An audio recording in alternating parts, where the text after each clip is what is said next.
사기의 해부. EP 1빌라왕의 덧전세 사기 7개의 얼굴. 오프닝. 영상 시작과 동시에 배경은 완전한 블랙 스크린. 아무런 음악도 없이 오직 삐하는 긴 전화 연결음만 들린다. 3초 후 뚝 끊기는 단절음. 지금 이 영상을 보고 계신 여러분께 먼저 한 가지 물어봐도 될까요? 자막 등장 흰 글씨로 천천히 한 문장씩.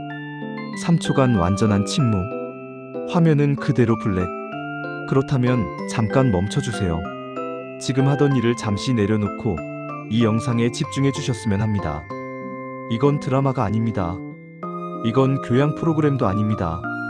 이건 지금 이 순간에도 대한민국 어딘가에서 진행되고 있는 너무나 평범한 사람들에게 일어난 너무나 잔인한 현실입니다. 숫자 카운터 효과, 빠르게 올라가는 숫자 자막, 심장박동 소리와 함께 피해자 수 1만 2천 이상, 피해 금액 1조 2천억 원 이상, 목숨을 잃은 피해자 최소 4명. 이 숫자들은 단순한 통계가 아닙니다. 숫자 하나하나 뒤에는 평생을 모아온 보증금을 잃어버린 사람이 있습니다. 하룻밤 새 빈털터리가 된 사람이 있습니다. 그리고 그 충격을 이기지 못하고 스스로 목숨을 끊은 사람이 있습니다. 오늘 저희 사기의 해부는 그 7명의 이야기를 들려드리겠습니다. 평범한 직장인이었던 이수연 씨, 신혼의 설렘으로 집을 구했던 준영민서 씨 부부, 딸을 위해 노후 자금 전부를 내어준 어머니 최영순 씨, 그리고 나름대로 꼼꼼하게 준비했지만 결국 당한 사람들의 이야기. 이 이야기들이 절대로 남의 일이 아닌 이유를 오늘 이 영상이 끝날 때쯤 여러분은 분명히 이해하게 되실 겁니다. 사기의 해부 EP 1빌라왕의 덫. 사건 배경. 빌라왕은 무엇이고 어떻게 만들어졌나? 2022년 하반기부터 2023년까지 대한민국 역사상 전례 없는 규모의 전세 사기 사태가 전국을 뒤흔들었습니다. 언론은 이들을 빌라왕이라 불렀습니다. 수백에서 수천 채에 이르는 빌라를 소유하면서 수천 명의 세입자에게서 보증금을 받아 챙기고 어느 날 갑자기 잠적하거나 사망한 사람들. 그런데 이 사건을 제대로 이해하려면 먼저 한국 특유의 주거제도인 전세의 구조부터 알아야 합니다. 전세제도란 무엇인가? 전세는 세계에서 유일하게 한국에만 존재하는 주거 방식입니다. 세입자가 집주인에게 큰 목돈, 즉 보증금을 맡기고 월세 없이 거주하는 방식입니다. 집주인은 그 보증금을 마음대로 운용할 수 있고 계약이 끝나면 그대로 돌려주면 됩니다. 집주인 입장에서는 사실상 무이자 대출이나 마찬가지입니다. 부동산이 계속 오르던 시절, 이 구조는 세입자와 집주인 모두에게 나름의 이득이 있어 오랫동안 유지됐습니다. 도식 이미지 삽입 전세 구조 흐름도. 세입자 보증금, 집주인 운용 투자 만기 반환. 갭 투자란 무엇인가? 빌라왕들이 악용한 것은 바로 이 구조에서 파생된 갭 투자입니다. 매매가 1억 원짜리 빌라에 전세 시세가 9천만 원이라면 집주인은 단 1천만 원만 있으면 그 집을 살 수 있습니다. 나머지 9천만 원은 세입자가 내주는 것이나 마찬가지니까요. 이 구조를 활용하면 자기 돈이 거의 없어도 빠르게 많은 집을 매입할 수 있습니다. 빌라왕들은 이 방식으로 수백, 수천 채를 빠르게 사들였습니다. 폰지 사기 구조로 진화한 전세. 처음에는 단순한 갭 투자로 시작했지만 이 구조는 점차 교묘한 폰지 사기로 변형되었습니다. 새로 들어오는 세입자의 보증금으로 나가는 세입자의 보증금을 돌려주는 방식입니다. 마치 돌려막기처럼요. 이 구조는 부동산 가격이 오르고 새로운 세입자가 꾸준히 들어오는 동안에는 유지됩니다. 하지만 어느 순간 새 세입자가 끊기거나 집값이 떨어지기 시작하면 한꺼번에 무너집니다. 2022년 하반기 급격한 금리 인상으로 전세 수요가 줄어들면서 그 무너짐이 시작되었습니다. 범행수법 단계별 해설.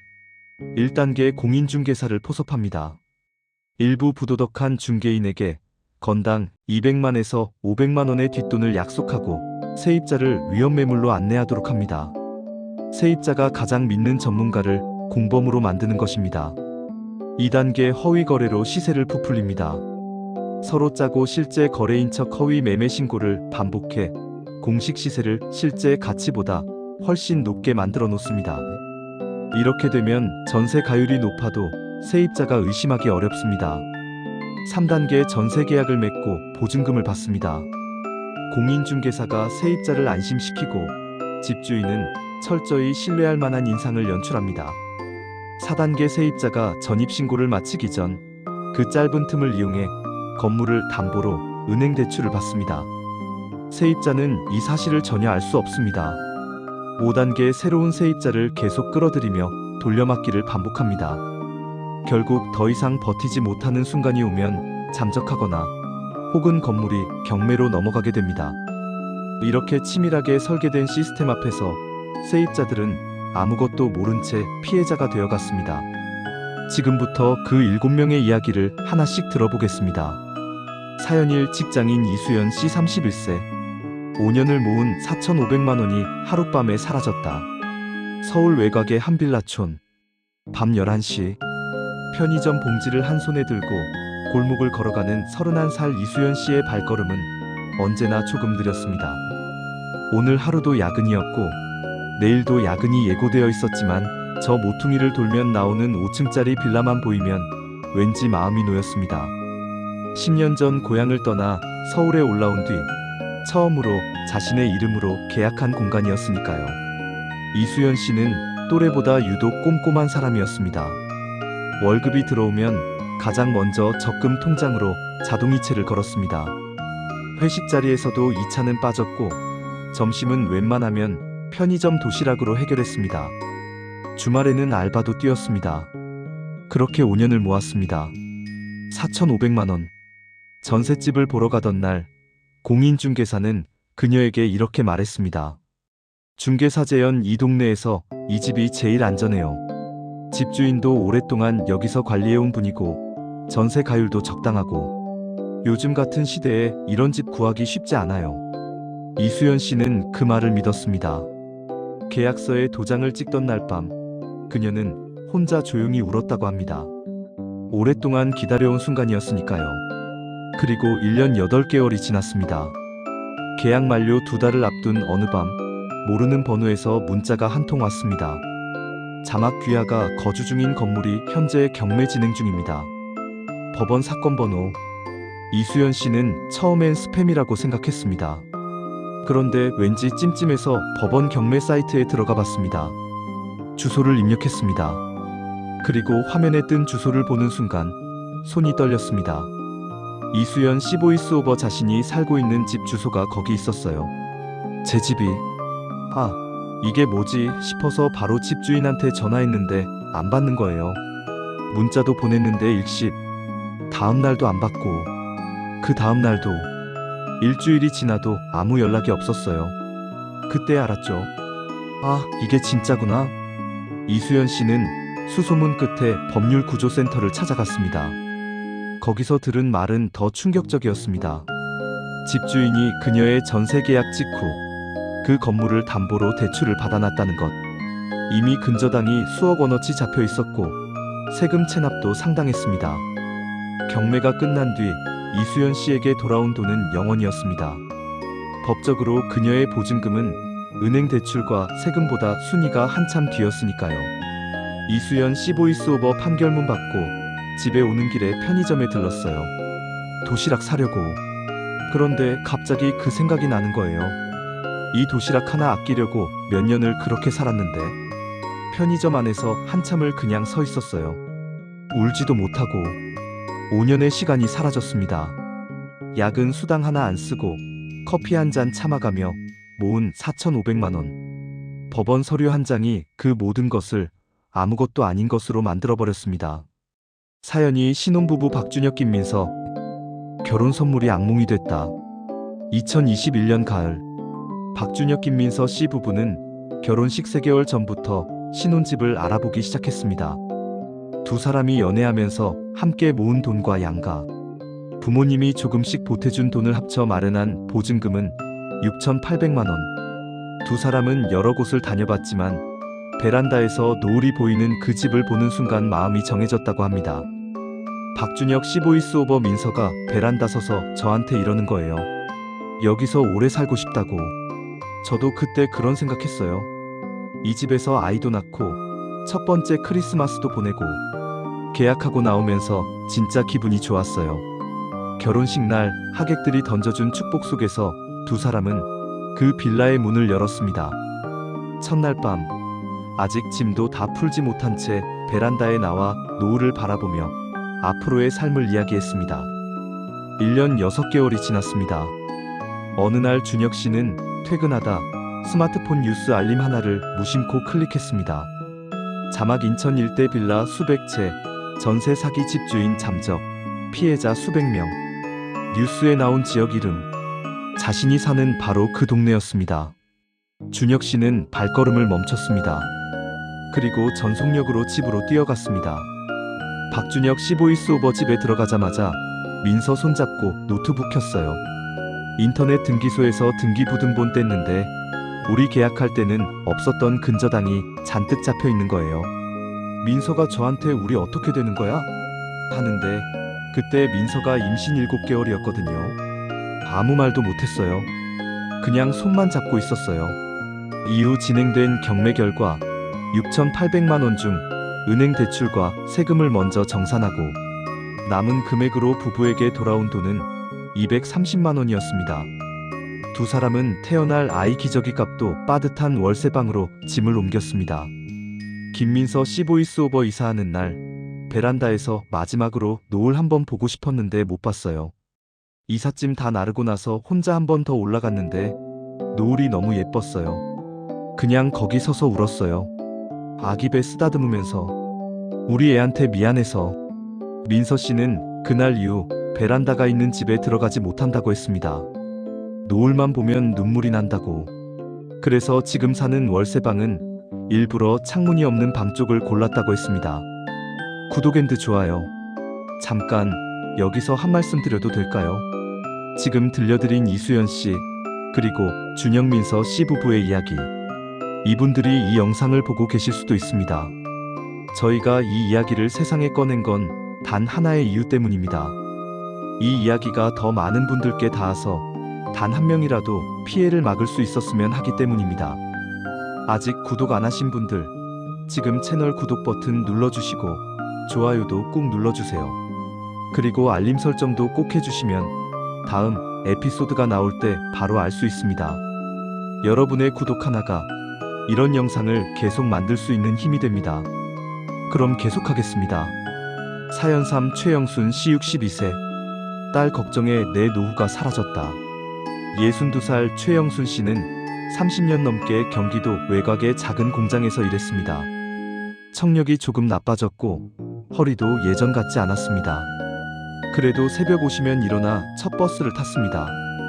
왜냐고요? 서울로 취업한 26살 딸이 있었으니까요. 30년 넘게 모은 퇴직금과 적금을 합친 8천만 원. 이 돈의 용도는 처음부터 딱 하나였습니다. 딸의 전세 보증금. 최영순 씨 보이스오버애가 서울에서 고시원 사는 게 얼마나 마음에 걸렸는지. 그래서 내가 직접 서울 올라가서 집 봤어요. 공인중개사가 이 집은 보증보험도 다 된다고 안전한 집이라고 하더라고요. 알고 보니 다 거짓말이었지만 최영순 씨는 계약서를 꼼꼼히 읽었습니다. 그래도 법률 용어들이 낯설었습니다. 그래서 중개사가 안전하다고 하면 믿을 수밖에 없었습니다. 딸이 처음으로 제대로 된 집에서 지낸다는 사실에 그날 저녁 혼자 소주 한잔 했다고 합니다. 그리고 1년 반 후 사기가 드러났습니다. 딸은 어머니에게 한동안 전화를 못했다고 합니다. 딸 보이스오버 엄마한테 너무 미안해서요. 엄마는 괜찮다고 하는데 저는 아는 거잖아요. 그 돈이 엄마 30년이라는 거. 공장에서 허리 다 망가지면서 모은 돈이라는 거. 전화하면 엄마 목소리만 들어도 울 것 같아서 문자만 했어요. 한동안. 그것도 짧게.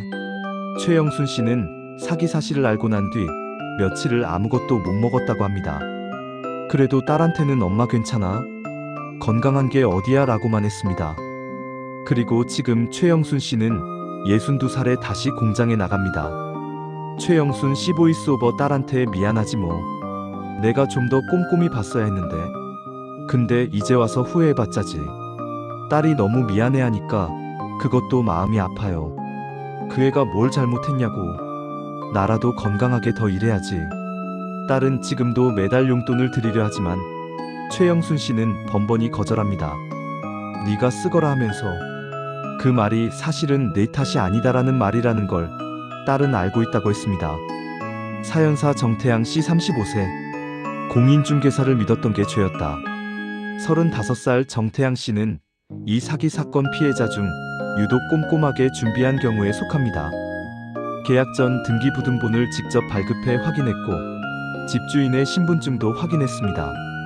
특약사항도 꼼꼼하게 넣었고 계약서를 3번이나 읽었습니다. 그럼에도 당했습니다. 이유는 단 하나였습니다.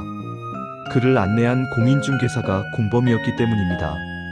정태양 씨 보이스오버, 그 중개사가 저한테 진짜 친절했어요. 처음 상담할 때 커피도 사주고 여러 집 데려다주면서 장단점도 비교해주고 그 집 계약할 때도 내가 여기서 10년 일했는데 이 집이 제일 안전하다고 직접 보증까지 서는 거예요. 알고 보니 집주인한테 건당 뒷돈 받고 세입자 데려다주는 거였더라고요. 공인중개사의 역할과 처벌의 한계. 이 사건에서 밝혀진 공인중개사들의 역할은 충격적이었습니다. 이들은 빌라왕으로부터 건당 200만에서 500만 원의 뒷돈을 받는 대가로 세입자를 위험매물로 안내하고 적극적으로 안심시키는 역할을 맡았습니다. 이 집 완전히 안전합니다. 전세 가율도 문제 없어요. 여기 보려는 사람 많아서 빨리 결정하셔야 해요. 이 말들은 모두 각본이었습니다. 더 황당한 건 처벌 수준이었습니다. 적발된 공인중개사 상당수가 자격 정지나 소액 벌금 처분을 받는데 그쳤습니다. 피해자가 잃은 수천만 원에 비해 가해자의 처벌이 터무니없이 가벼운 현실이었습니다. 정태양 씨 보이스오버, 그 사람이 제 맞은편에 앉아서 커피 마시면서 저를 속이고 있었다는 거잖아요. 이건 단순한 사기가 아니에요. 저는 그 사람을 믿었고 그 사람은 그 믿음을 팔아먹은 거예요. 소송했더니 집행유예. 제 5,200만 원은요? 그건 누가 책임지나요? 정태양 씨는 지금도 부동산 중개사무소 앞을 지나칠 때면 발걸음이 빨라진다고 했습니다. 아무것도 하지 않았는데 이유 없이 가슴이 조인다고. 사연후 한다은 씨 29세. 보증보험 된다더니 알고 보니 거짓말. 29살 한다은 씨는 이 사건 피해자 중에서도 특히 억울한 경우입니다. 그녀는 계약 전에 이미 전세 사기 뉴스를 접했고 전세 보증보험이라는 안전장치에 대해서도 알고 있었습니다. 그래서 계약 전에 먼저 물었습니다. 한다은 씨 보이스오버 중개사한테 첫 번째로 물어본 게 보증보험 가입 가능한 집이냐는 거였어요. 당연히 된다고 하더라고요.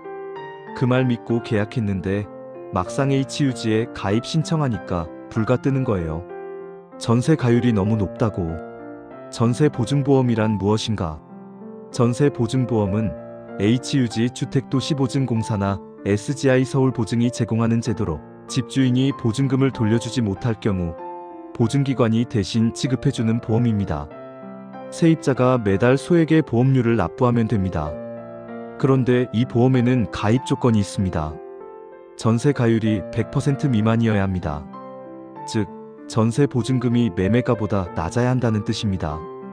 한다은 씨의 집은 실제 매매가보다 전세금이 110%를 넘는 이른바 깡통전세였습니다.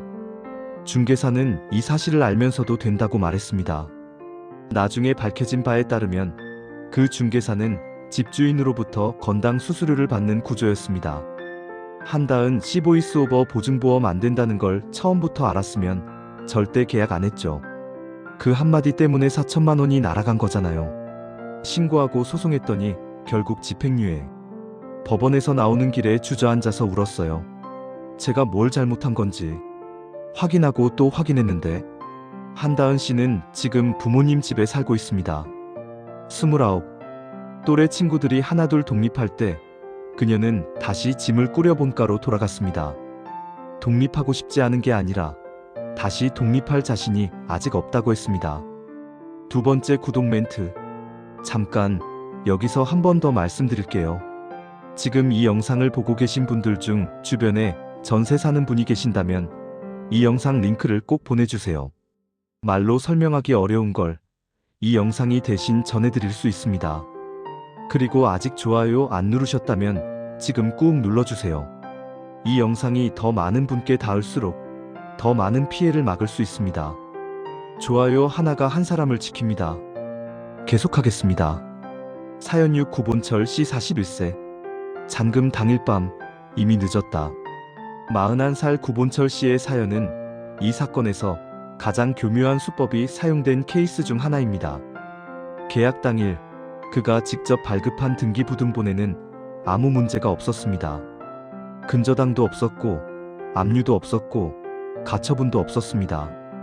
그는 꼼꼼히 확인했고 완벽해 보였습니다. 잔금을 치르고 이사를 마쳤습니다.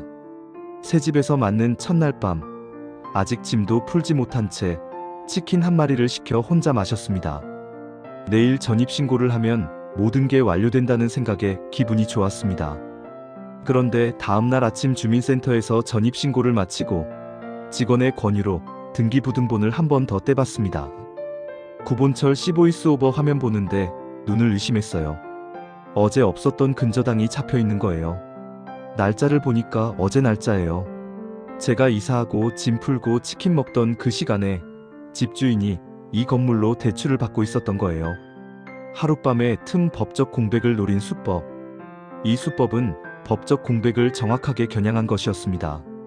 세입자의 법적 보호 효력, 즉 대항력은 전입신고 다음날 0시부터 발생합니다. 그러니까 잔금을 치른 날 오후에 집주인이 근저당을 설정하면 세입자의 대항력보다 은행의 근저당이 먼저 순위를 가져가게 됩니다.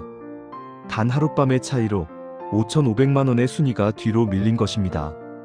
구본철 씨 보이스오버 이사와서 첫날 밤에 내 집에서 치킨 먹으면서 잘 살아봐야지 했는데 그 시간에 집주인은 내 집으로 대출받고 있었던 거잖아요. 생각할수록 소름이 돋아요. 제가 당한 게 아니라 완전히 설계된 거잖아요. 구본철 씨는 법적 다툼 끝에 일부 금액을 돌려받았지만 소송 비용과 시간을 감안하면 실질적으로 남은 건 거의 없다고 했습니다. 그리고 덧붙였습니다. 이사 온 첫날 밤이 사실 제가 그 집에서 가장 행복했던 시간이었어요. 사연 7 오지원 씨 38세. 집주인이 사망했습니다. 보증금은요? 마지막 이야기입니다. 이 사건에서 많은 사람들이 간과하는 상황이 하나 있습니다. 바로 집주인이 사망한 경우입니다. 38살 오지원 씨는 계약 만료 2달을 앞둔 어느 날 모르는 번호로 전화를 받았습니다. 남성 목소리 재현, 낮고 사무적인 톤. 여보세요. 거기 빌라 세입자분 맞으시죠? 집주인분이 어제 돌아가셨습니다. 건물은 상속 처리를 해야 하는 상황인데 보증금은 지금 당장 드리기가 어렵습니다. 집주인의 갑작스러운 사망. 오지원 씨는 처음에 사망 사실이 너무 충격적이어서 보증금 걱정을 할 겨를조차 없었다고 했습니다. 그런데 시간이 지날수록 상황은 더 복잡하게 꼬여갔습니다. 집주인 사망 시 발생하는 법적 문제. 집주인이 사망하면 건물은 상속인에게 넘어갑니다. 이때 상속인은 집주인의 재산뿐 아니라 빚도 함께 상속받게 됩니다. 빌라왕의 경우 이미 건물에 근저당이 잔뜩 잡혀 있었고 세금 체납도 컸습니다. 상속인이 이 빚이 두려워 상속을 포기하면 건물은 국가로 귀속되거나 경매로 넘어가게 됩니다. 그리고 이 과정에서 세입자의 보증금은 또다시 뒤로 밀리게 됩니다. 오지원 씨 보이스오버 집주인이 돌아가신 것도 안 됐는데 저도 먹고 살아야 하잖아요. 직장 다니면서 법원 다니고 변호사 만나고 서류 챙기고 1년 넘게 이걸 혼자 했어요. 어느 순간 내가 왜 이 사람 때문에 이렇게 살아야 하나 싶어서 그냥 포기하고 싶었어요. 근데 포기하면 아무것도 못 받으니까. 오지원 씨는 1년 6개월의 법적 싸움 끝에 보증금 6,300만 원 중 1,800만 원을 돌려받았습니다. 나머지 4,500만 원은 지금도 돌아오지 않았습니다. 그녀는 그 돈을 돌려받을 수 있을 거라는 기대를 이제 접었다고 했습니다. 오지원 씨 보이스오버 그냥 이제 그 돈은 없는 돈으로 생각하기로 했어요. 안 그러면 제가 계속 거기 묶여 있을 것 같아서.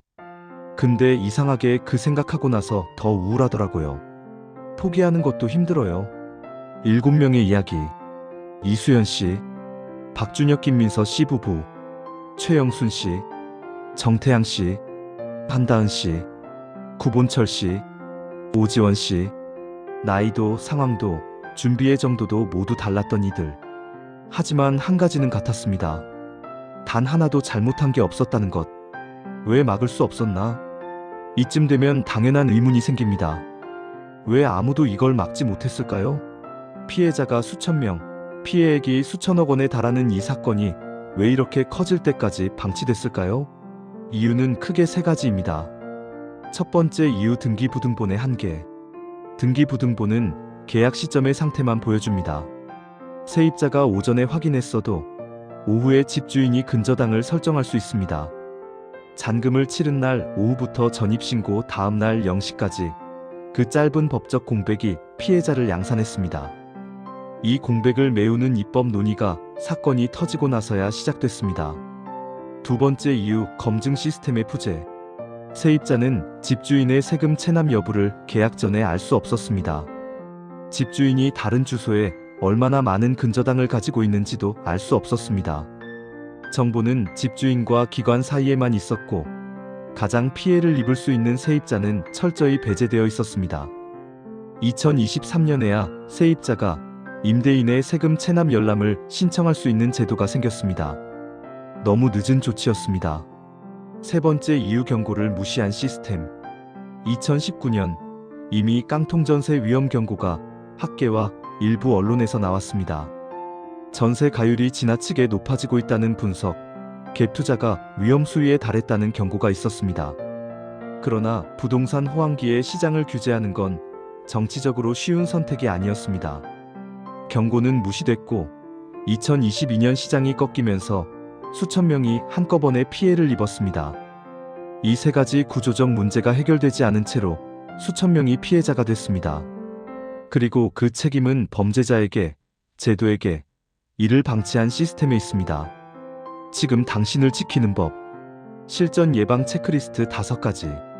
이 사건 이후 정부는 뒤늦게 몇 가지 제도를 보완했습니다. 하지만 법이 완벽하게 당신을 지켜주지는 않습니다. 가장 중요한 건 스스로를 지키는 지식입니다. 지금부터 전세 계약 시 반드시 확인해야 할 5가지 핵심 원칙을 알려드리겠습니다. 원칙 1. 전세 가율을 직접 계산하라.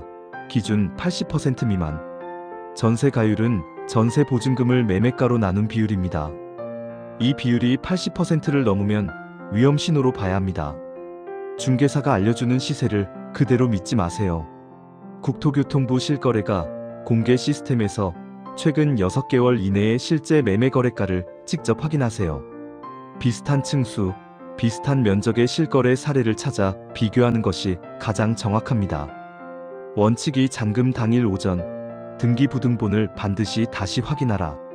계약할 때 확인한 등기부등본을 절대 믿지 마세요.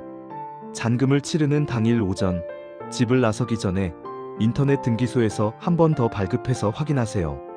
근저당, 압류, 가처분, 가등기 등 새로 생긴 사항이 있는지를 꼼꼼히 살펴보세요.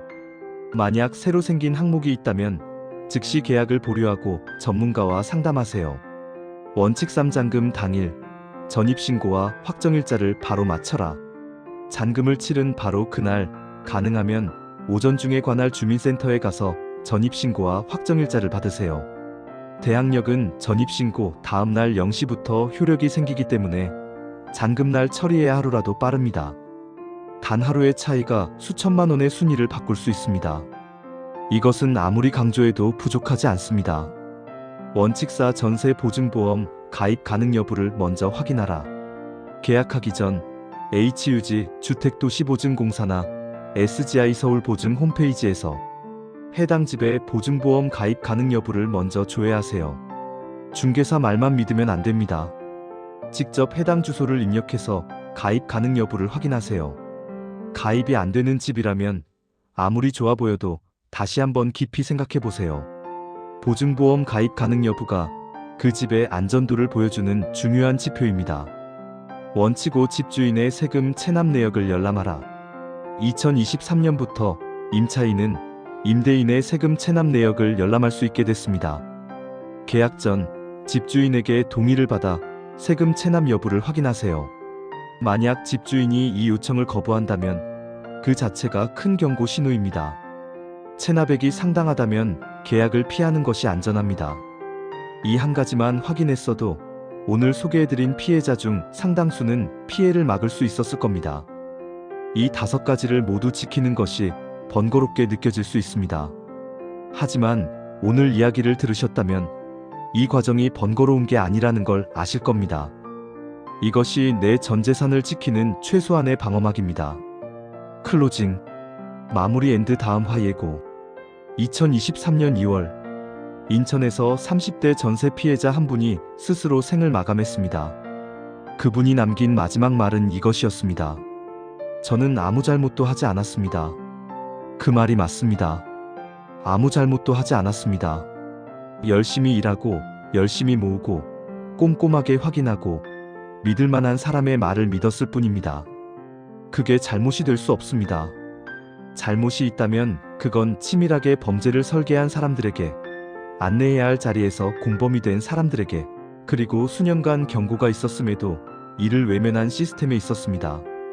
전세 사기는 단순한 금전 피해가 아닙니다. 한 사람의 꿈을, 삶의 기반을, 미래에 대한 희망을 한꺼번에 무너뜨리는 사회적 폭력입니다. 오늘 이 영상이 단 한 명의 피해를 막을 수 있다면 사기의 해부는 계속 이 일을 해나갈 이유가 있습니다. 다음 화 예고. 처음엔 소액 투자였습니다. 수익도 실제로 들어왔어요. 통장에. 그런데 어느 날부터 제가 지인들을 끌어들이고 있었습니다. 사기의 해부 이화. 다단계의 심리 조작. 어떻게 멀쩡한 사람이 빠져들고 어떻게 스스로 공범이 되어가는가. 그 충격적인 이야기 다음 화에서 이어갑니다. 마무리 구독 멘트. 오늘 영상 도움이 되셨다면 좋아요와 구독, 알림 설정 부탁드립니다. 이 영상을 만드는데 정말 많은 시간이 들었습니다. 그 시간이 헛되지 않으려면 이 이야기가 더 많은 분들께 닿아야 합니다. 여러분의 구독 하나, 좋아요 하나가 그 힘이 됩니다. 그리고 댓글로 여러분의 이야기도 들려주세요. 비슷한 경험이 있으신 분, 궁금한 점이 있으신 분, 모든 댓글 하나하나 직접 읽겠습니다. 사기의 해부는 계속됩니다.